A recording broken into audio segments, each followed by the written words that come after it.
किसी घने जंगल में एक शेर और एक शेरनी साथ रहते थे। वे दोनों एक दूसरे से बहुत प्रेम करते थे। हर दिन दोनों साथ में ही शिकार करने जाते और शिकार को मारकर साथ में बराबर बराबर खाते थे। दोनों के बीच में विश्वास और भरोसा भी खूब था। कुछ समय के बाद ही शेर और शेरनी दो पुत्रों के माता पिता भी बन गए।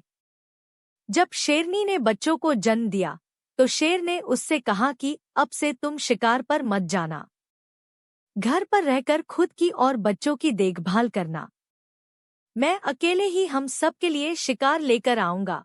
शेरनी ने भी शेर की बात मान ली और उस दिन से शेर अकेले ही शिकार के लिए जाने लगा। वहीं शेरनी घर पर रहती और बच्चों की देखभाल करती। बदकिस्मती से एक दिन शेर को कोई भी शिकार नहीं मिला। थक-हार कर जब वह खाली हाथ घर की तरफ जा रहा था तो उसे रास्ते में लोमड़ी का एक बच्चा अकेले घूमता हुआ दिखाई दिया। उसने सोचा आज उसके पास शेरनी और बच्चों के लिए कोई भोजन नहीं है तो वह इस लोमड़ी के बच्चे को ही अपना शिकार बनाएगा। शेर ने लोमड़ी का बच्चा पकड़ा, लेकिन वह बहुत छोटा था, जिस वजह से वह उसे मार नहीं सका।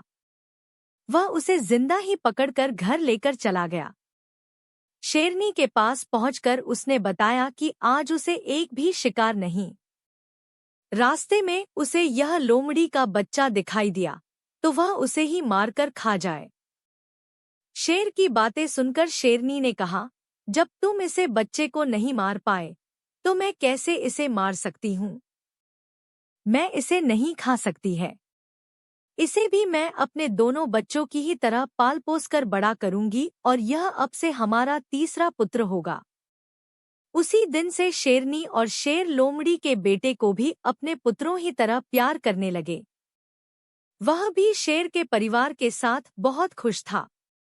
उन्हीं के साथ खेलता कूदता और बड़ा होने लगा। तीनों ही बच्चों को लगता था कि वह सारे ही शेर हैं। जब वह तीनों कुछ और बड़े हुए तो खेलने के लिए जंगल में जाने लगे। एक दिन उन्होंने वहां पर एक हाथी को देखा। शेर को दोनों बच्चे उस हाथी के पीछे शिकार के लिए लग गए। वहीं लोमड़ी का बच्चा डर के मारे उन्हें ऐसा करने से मना कर रहा था। लेकिन शेर के दोनों बच्चों ने लोमड़ी के बच्चे की बात नहीं मानी और हाथी के पीछे लगे रहे और लोमड़ी का बच्चा वापस घर पर शेरनी माँ के पास आ गया। कुछ देर बाद जब शेरनी के दोनों बच्चे भी वापस आए तो उन्होंने जंगल वाली बात अपनी माँ को बताई। उन्होंने बताया कि वह हाथी के पीछे गए, लेकिन उनका तीसरा भाई डर कर घर वापस भाग आया। इसे सुनकर लोमड़ी का बच्चा गुस्सा हो गया। उसने गुस्से में कहा कि तुम दोनों जो खुद को बहादुर बता रहे हो, मैं तुम दोनों को पटकर जमीन पर गिरा सकता हूँ। लोमड़ी के बच्चे की सुनकर शेरनी ने उसे समझाया कि उसे अपने भाइयों से इस तरह की बात नहीं करनी चाहिए। उसके भाई झूठ नहीं बोल रहे, बल्कि वे दोनों सच ही बता रहे हैं। शेरनी बात भी लोमड़ी के बच्चों को अच्छी नहीं लगी। गुस्से में उसने कहा, तो क्या आपको भी लगता है कि मैं डरपोक हूँ और हाथी को देखकर डर गया था? लोमड़ी के बच्चे की इस बात को सुनकर शेरनी उसे अकेले में ले गई और उसे उसके लोमड़ी होने का सच बताया। हमने तुम्हें भी अपने दोनों बच्चों की तरह ही बड़ा किया है, उन्हीं के साथ तुम्हारी भी परवरिश की है, लेकिन तुम लोमड़ी वंश के हो और अपने वंश के कारण ही तुम हाथी जैसे बड़े जानवर को देखकर डर गए और घर वापस भाग आए।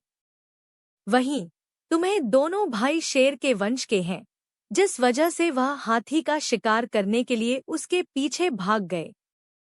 शेरनी ने आगे कहा कि अभी तक तुम्हारे दोनों भाइयों को तुम्हारे लोमड़ी होने का पता नहीं है। जिस दिन उन्हें यह पता चलेगा वह तुम्हारा भी शिकार कर सकते हैं। इसलिए अच्छा होगा कि तुम यहाँ से जल्द ही भाग जाओ और अपनी जान बचा लो। शेरनी से अपने बारे में सच सुनकर लोमड़ी का बच्चा डर गया और मौका मिलते ही वह रात में वहां से छिपकर भाग गया। कहानी से सीख, शेरनी और शेर के तीसरे पुत्र की कहानी हमें यह सीख देती है कि कायर और डरपोक वंशज के लोग अगर बहादुर लोगों के बीच भी रहें तो भी वह बहादुर नहीं बन सकते हैं। उनकी आदतों में उनकी वंशज की सोच और दक्षता की झलक बनी रह सकती है।